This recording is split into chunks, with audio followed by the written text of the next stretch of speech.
मुरादाबाद विकास प्राधिकरण बोर्ड की 143वीं बोर्ड बैठक में जनता की सुविधाओं को ध्यान में रखते हुए 6 तरह की एनओसी समाप्त कर दी गयी। मंडलायुक्त अंजने कुमार सिंह की अध्यक्षता में बोर्ड बैठक शुक्रवार को हुई। तय हुआ कि शिवालिक योजना में जमीन अधिग्रहण, लैंड पुलिंग पॉलिसी और अनिवार्य अर्जन दोनों तरह से किया जाएगा। सोनकपुर की बहुप्रतीक्षित साहदरी योजना 10 फरवरी तक रेरा की अप्रूवल के लिए भेजी जाएगी। बोर्ड बैठक में तय किया गया कि जहां सीलिंग अथवा नजूल की जमीन है वहीं एनओसी लगेगी, जहां ऐसी जमीन नहीं है वहां एनओसी नहीं लगेगी। इसी तरह प्राधिकरण ने अपनी 2 एनओसी खुद लगाई हैं। नगर निगम की एनओसी जहां आवश्यक होगी वहीं लगेगी। कुल 6 तरह की एनओसी का सरलीकरण किया गया है। प्राधिकरण की पुनरीक्षित और नए वित्तीय वर्ष में कुल 880 करोड़ का बजट पास किया गया। वित्तीय वर्ष 2025-26 में 17,388 लाख की राजस्व प्राप्ति एवं 47,971 लाख की पंजीयत प्राप्ति का पुनरीक्षित आय व्यय तथा वित्तीय वर्ष 26-27 में 31,237 लाख की राजस्व प्राप्ति एवं 56,717 लाख की पूंजीमत प्राप्ति का आय व्यय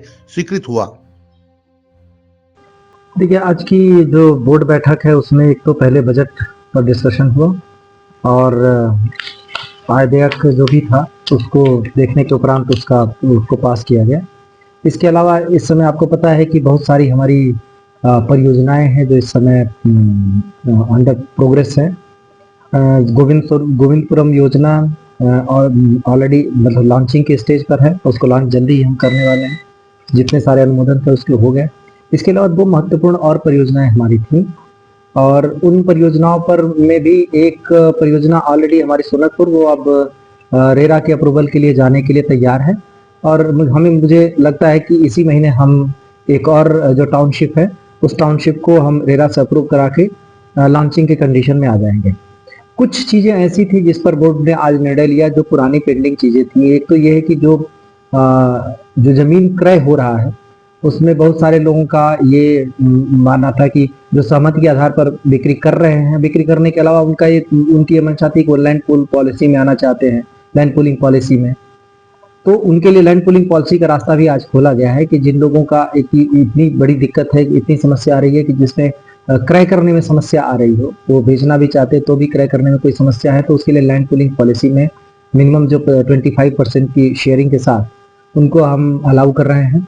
और इसके साथ एक और भी चीज़ है कि हम इसके लिए कंपल्सरी एक्विजिशन के मामले में भी जा रहे हैं। एक्विजिशन के लिए भी नोटिफिकेशन कर रहे हैं क्योंकि कई सारे जो एरिया है जहाँ पे हम डेवलपमेंट कर रहे हैं वहाँ पे अवैध प्लॉटिंग करने वालों ने ज़्यादा उस पर बाधाएं उत्पन्न की हैं।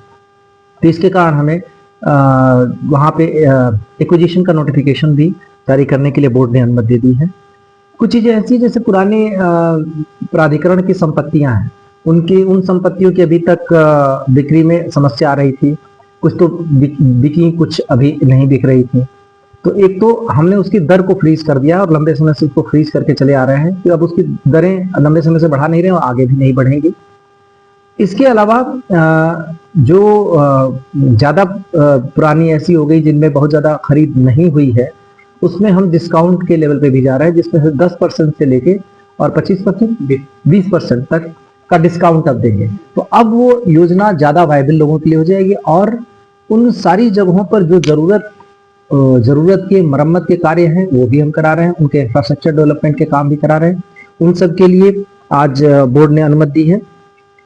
उसके अरावली एनक्लेव है, उसमें कुछ भवन ऐसे हैं जो विक्रय नहीं हो रहे थे और भवन जर्जर हो रहे थे, तो उनका पुनर्मूल्यांकन में भी हम जा रहे हैं।